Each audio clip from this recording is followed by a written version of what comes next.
इस वीडियो में बात करते हैं कैप्री ग्लोबल के क्वार्टर टू के रिजल्ट्स के बारे में। दोस्तों इस क्वार्टर में भी कंपनी ने बहुत अच्छा नंबर दिया है।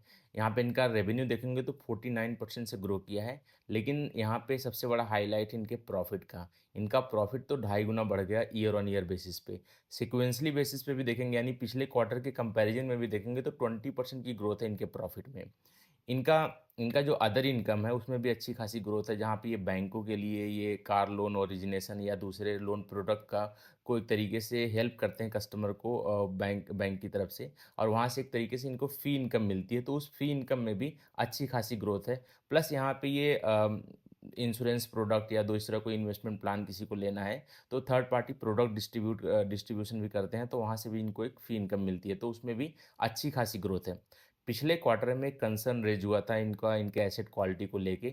इनका एसेट क्वालिटी थोड़ा-सा बढ़ गया था, 1.70 इनका जीएनपीए का नंबर हो गया था और 1% इनका एनपीए हो गया था, जो इस क्वार्टर में इम्प्रूव होता हुआ दिखाई दे रहा है। आप देख सकते हैं यहाँ पे कि इनका जो जीएनपीए है, वो यहाँ पे 1.23% पे आ गया है और इनका जो एनपीए है वो 0.69% के आ गया था।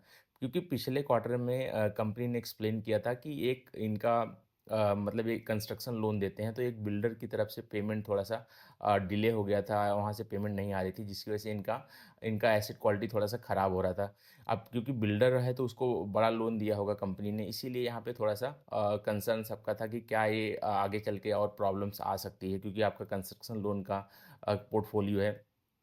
तो कंपनी का कहना था कि हम उस बिल्डर के टच में हैं और हमें रिकवरी वहाँ से आ जाएगी, कोई प्रॉब्लम नहीं है, जो कि इस क्वार्टर में होता हुआ दिखाई दे रहा है।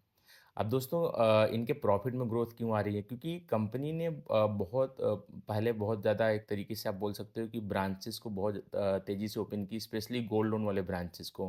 अराउंड 800 कुछ इनके पास ब्रांचेज़ ऑलरेडी हैं, और अभी भी कंपनी साउथ इंडिया में अपने ब्रांचेज़ को बहुत तेज़ी से एक्सपैंड कर रही है। तो जैसे-जैसे ये पुराने थोड़े ब्रांचेज़ जैसे-जैसे मैच्योर होती जा रही हैं, वहाँ से इनको जो है कि इनकम बढ़ती जा रही है और खर्चे कंट्रोल में होते जा रहे हैं, क्योंकि जब ब्रांचेज़ आप नया-नया ओपन करते हो तो वहाँ पे आपको एक्सपेंसेस तो पहले लेने पड़ते हैं, एम्प्लॉयी भी हायर करना पड़ता है। और जैसे-जैसे वहाँ से एक तरीके से इनकम आनी स्टार्ट हो जाती है, इनका कॉस्ट टू इनकम घटता जा रहा है और इनका प्रॉफ़िट लगातार ऊपर की तरफ जा रहा है।